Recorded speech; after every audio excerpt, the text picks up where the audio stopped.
First, I want to tell you that we have some of the best students on campus. Yeah, maybe they're a little bit high on risk-taking, but they love the outdoors, and that's what we talk about. I was wrong. I love her so much. And whether it's I talked to you on a hike, or we roomed together, or we were in the car, or we cooked together, whatever it was, there was something that I learned from each of you, little something. I'm just really thankful for my family and their support, especially in something that's like not technically a traditional major, and I really value education and knowledge. And our founding idea is to develop a cohort of students through a block of classes we teach spring semester, and then in the fall we do divide up the outdoor leadership from the natural resource planning and management students just briefly, and then we bring them back together again in a recreation ecology class. And then generally forms some sort of slot hanging. So here there's a slot that comes out up there. And then some water comes down. We also take a look at environmental interpretation. It's really easy to just douse people with facts and figures and dates and all of that. And a lot of people, when they start in interpretation, that's what I relied on. Is, well, if they know what I know, they'll care like I care, and that just doesn't work. A lot of studies have demonstrated that within about 10 minutes of you saying things to an audience, within about 10 minutes, everybody in that audience will forget about 95% of everything that you said. But what they won't forget is how they felt. What they won't forget is the meanings that they developed as you were talking. And so as you're answering that question, this goes back to the so what. I told you I'd come around full circle. As you start answering that question, so what, for yourself, you're helping other people answer that question. And have a better idea of what's beneath you, maybe appreciating more of like the rocks up here, and talking to people, have conversations with your family, have conversations with your friends. A family of 12, so we had a lot of brothers and sisters. They grew up ranching. Butch Cassidy throughout his life maintained a lot of honest, true ranch jobs. In these classes we usually are thinking about very physical resources. We talk about plants and water and soil and wildlife. But today, and from your readings, we saw that the resources aren't the ones that we usually think about. And the ones that are going to be a little more unusual, harder to get the public to join us. But what I've seen in just the last 5 years, the public is really joining us. So yeah, I mean, arches and mountains and glaciers, and they're wonderful things. But there are some more out there.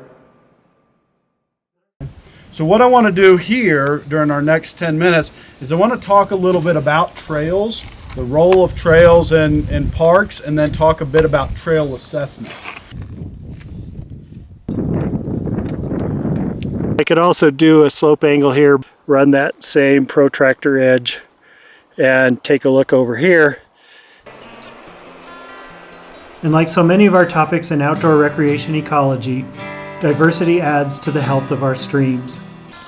To find a healthy stream, search for a stream with a diversity of insects, of animals, of plants, and a diversity of gradients. Stream gradient can, for convenience, be broken down into 7 categories. Reading right to left, waterfalls, rapids, riffles, runs, pools, flats, and tails or tail out. Not that they always follow this sequence.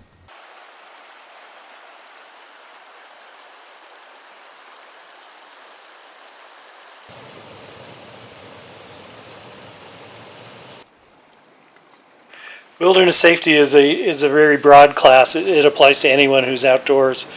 We certainly hit things like wild animals and stream crossings and weather and how to dress, map and compass. It's a great class.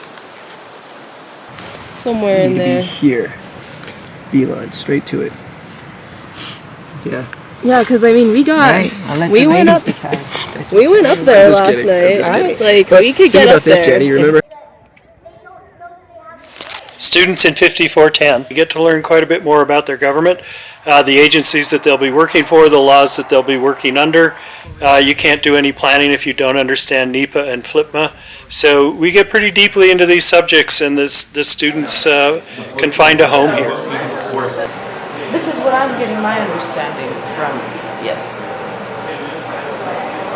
I'm very confused. Okay, so how much money do you want for anything else? One of the highlights of our 3500 class is taking a look as we're headed down to Capitol Reef, before we head down even, looking at the perspectives of different stakeholders, such as the Park Service, as park visitors, as the local communities, the local towns, and what are the resource people doing.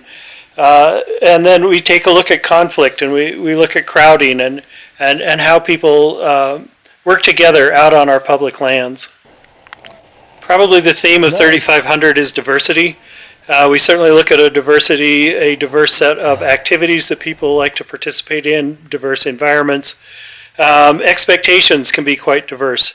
Conflicts between different choices of how to recreate outdoors, such as motorized and non-motorized. I have a hard time seeing it as another layer. Instead, it's trying to get the governments that are there to cooperate. Reduce large forest fires. That adds value to the park itself. You don't receive the direct benefit of your decisions. You and your staff and our... The majority of our class time is certainly spent indoors at the university, but we bring the outdoors in with us as best we can. We have conversations from each other's experiences. It's not just all from the books, but really people's experiences, students' experiences are really critical to our style of teaching. If you end up as a rec planner,